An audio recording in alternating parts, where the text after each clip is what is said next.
அன்பான சகோதரர்களே, அல்லாஹுவின் கருணை நம் அனைவர் மீதும் பொழியட்டும். நாம் வாழும் இந்த உலகம் ஒரு சோதனைக் களம். மிக குறுகிய காலம் மட்டுமே தங்குவதற்கான ஒரு இடம். நமது உண்மையான வாழ்க்கை மரணத்திற்குப் பிறகுதான் தொடங்குகிறது. மரணம் என்ற உண்மையை நேருக்கு நேர் சந்திக்காத ஒருவர் கூட நம்மில் இருக்க மாட்டார். ஒவ்வொரு விடியலும் நமது ஆயுளிலிருந்து ஒரு நாள் குறைந்துவிட்டது என்பதை நமக்கு நினைவூட்டுகிறது. நமது பயணம் அல்லாஹுவை நோக்கியே இருக்கிறது. அந்த பயணத்தின் முதல் தங்குமிடம் தான் கப்ரு, சவக்குழி. அந்த கப்ரு ஒன்று சுவர்க்கப் பூங்காக்களில் ஒரு பூங்காவாக இருக்கும் அல்லது நரகப் படுகுழிகளில் ஒரு குழியாக இருக்கும் என்று கருணையின் தூதர் முஹம்மது நபி ஸல்லல்லாஹு அலைஹி வஸல்லம் அவர்கள் நமக்கு கற்பித்துள்ளார்கள்.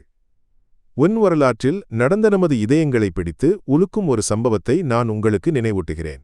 இது நமது வாழ்க்கையில் பெரிய படிப்பினைகளை தரும் ஒன்றாகும். ஒரு ஊரில் மிகவும் நல்லவரான ஒரு இளைஞர் இருந்தார். அவருக்கு அன்பான ஒரு சகோதரி இருந்தாள். அல்லாஹுவை பயந்தும் வணக்க வழிபாடுகளை தவறாமல் செய்தும் வாழ்ந்த ஒரு சகோதரி. தவறாமல் தொழுவாள், குரான் ஓதுவாள், நோன்பு நோற்பாள். அவளை பார்ப்பவர்கள் அனைவருக்கும் அவளை பற்றி நல்லதை மட்டுமே சொல்ல இருந்தது. திடீரென்று ஒரு நாள் அல்லாஹ்வின் விதி வந்தது. அந்த சகோதரி இவ்வுலகை விட்டு பிரிந்தாள். அந்த சகோதரனின் மற்றும் குடும்பத்தினரின் துக்கத்தை வார்த்தைகளால் விவரிக்க முடியவில்லை. அழுது கலங்கிய கண்களுடன் அவர்கள் தங்கள் சகோதரியின் ஜனாசா அடக்கச் சடங்குகளை செய்தார்கள். அன்புடனும் பாசத்துடனும் கூடவே இருந்த தங்கையை தன் சொந்த கையால் கப்ரில் வைக்கும்போது அந்த சகோதரனின் இதயம் துடித்தது. மண்ணள்ளி போட்டு பிரார்த்தனைகள் முடிந்து அனைவரும் கலைந்து சென்றனர். பாரமான இதயத்துடன் அந்த சகோதரன் வீட்டிற்கு திரும்பினான். என் வீட்டிற்கு வந்து சிறிது நேரம் கழித்துத்தான் அவருக்கு அந்த விஷயம் நினைவுக்கு வந்தது. தன் கையிலிருந்த பணம் நிறைந்த ஒரு பைக் காணாமல் போயிருந்தது. பலவாறு யோசித்தபோது அது கப்ருக்கு அருகில் எங்கேயோ விழுந்திருக்கலாம் என்று அவருக்கு புரிந்தது. ஒருவேளை தன் சகோதரியை கப்ரில் வைக்கும்போது அது கப்ருக்குள்ளேயே விழுந்திருக்கலாம். அந்த பணம் அவருக்கு மிகவும் அவசியமாக இருந்தது. என்ன செய்வதென்று தெரியாமல் அவர் திகைத்தார். ஒரு కబ్రై తిరపదు అంత సులభమైన విషయం కాదు. చాలా ఆలోచనల తర్వాత ఒకటి లేదా ఇద్దరు స్నేహితుల సహాయంతో రాత్రి నిశ్శబ్దంలో సమాధిని తెరిచి ఆ డబ్బును తీసుకోవాలని అతను నిర్ణయించుకున్నాడు. ஒரு கப்ரை திறப்பது அத்தனை எளிதான காரியமல்ல. நீண்ட யோசனைக்கு பிறகு ஒன்று அல்லது இரண்டு நண்பர்களின் உதவியுடன் இரவின் நிசப்தத்தில் கப்ரை திறந்து அந்த பணத்தை எடுக்க அவர் முடிவு செய்தார். அவ்வாறே அவர்கள் கப்ருஸ்தான் சென்றடைந்தனர். மெதுவாக அவர்கள் அந்த கப்ரின் மண்ணை அகற்றத் தொடங்கினர். ஒவ்வொரு முறையும் மண்வெட்டியால் மண்ணை அகற்றும்போதும் அவரது இதயம் படபடவென அடித்துக் கொண்டது.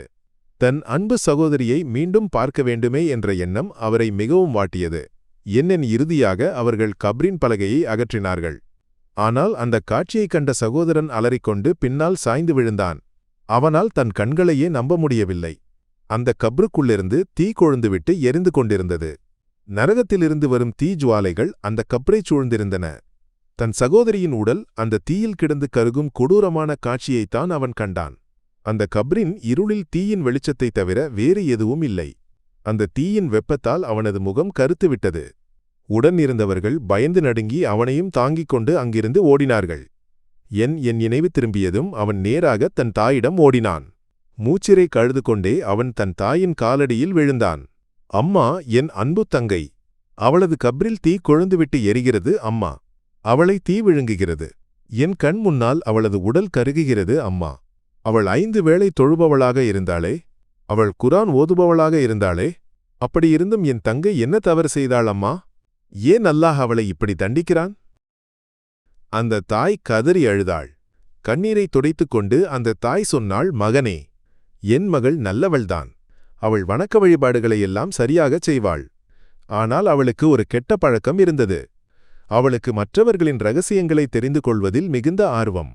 அவள் ஒவ்வொரு வீட்டின் அருகிலும் சென்று ஜன்னல்களுக்கும் கதவுகளுக்கும் மறைவில் நின்று அவர்கள் தங்களுக்குள் பேசிக்கொள்ளும் விஷயங்களை இரகசியமாக கேட்பாள். அங்கு கேட்ட இரகசியங்களை மற்ற வீடுகளில் சென்று சொல்வாள். ஒருவரை பற்றி மற்றொருவரிடம் தவறாக பேசி அவர்களுக்குள் பிரச்சனைகளை உருவாக்குவாள். மக்கள் அன்பாக வாழ்வது அவளுக்கு பிடிக்காது. கோள் சொல்வதும் புறம் பேசுவதும் அவளது ஒரு சுபாவமாக இருந்தது. நான் பலமுறை அவளுக்கு அறிவுரை கூறியிருக்கிறேன். ஆனால் அவள் அதை கேட்கவில்லை. அந்த நாவின் தீமைதான் மகனே, என் மகள் இன்று கப்ரில் அந்த தீயை தின்பதற்கு காரணம். என் அன்பான சகோதரர்களை சிந்தித்து பாருங்கள். தொழுகையும் நோன்பும் இருந்தும் அந்த சகோதரியை காப்பாற்ற அதனால் முடியவில்லை. காரணம் நாவின் தீமை அவ்வளவு பெரியது. புறம் பேசுதல், கோள் சொல்லுதல், பொய் பேசுதல், கேலி செய்தல் ஆகியவையெல்லாம் நமது நன்மைகளை அரித்து தின்னும் பாவங்கள். முஹம்மது நபி ஸல்லல்லாஹு அலைஹி வஸல்லம் அவர்கள் ஒருமுறை 2 கப்ர்களுக்கு அருகில் நடந்து சென்றபோது கூறினார்கள், இந்த 2 கப்ருவாசிகளும் வேதனை செய்யப்பட்டுக் கொண்டிருக்கிறார்கள். ஒரு பெரிய விஷயத்திற்காக அவர்கள் வேதனை செய்யப்படவில்லை. ஒருவர் சிறுநீர் கழிக்கும்போது மறைப்பை பேணாதவராக இருந்தார். மற்றொருவர் கோள் சொல்லித் திரிபவராக இருந்தார். நாம் அற்பமாக கருதும் எத்தனையோ பாவங்கள் நமது நாவிலிருந்து வருகின்றன. ஒரு வார்த்தை போதும் ஒருவரது வாழ்க்கையை தகர்க்க. ஒரு வார்த்தை போதும் ஒரு குடும்பத்தை கலைக்க. ஒரு வார்த்தை போதும் ஒரு சமூகத்தில் குழப்பத்தை உண்டாக்க. உமர் ரலியல்லாஹு அன்ஹு அவர்கள் ஒருமுறை தன் நாவை பிடித்துக்கொண்டு சொன்னார்கள், எல்லா குழப்பங்களுக்கும் காரணம் நீதான். ஆகவே சகோதரர்களே, நமது நாவை நாம் பேணி பாதுகாப்போம். மற்றவர்களைப் பற்றி நல்லதை மட்டுமே பேசுவோம். இல்லையென்றால் மௌனமாக இருப்போம். நமது வணக்க வழிபாடுகளை அல்லாஹ் ஏற்றுக்கொள்ள வேண்டுமானால் நமது கப்ரு விசாலமாகவும் ஒளி நிறைந்ததாகவும் ஆக வேண்டுமானால் நமது நாவு மற்றவர்களுக்கு தொந்தரவாக இருக்கக்கூடாது. அல்லாஹ் நம் அனைவரையும் கப்ரின் வேதனையிலிருந்து பாதுகாப்பானாக. நமது நாவினால் வரும் எல்லா தீமைகளிலிருந்தும் அவன் நம்மை காப்பானாக. ஆமீன்.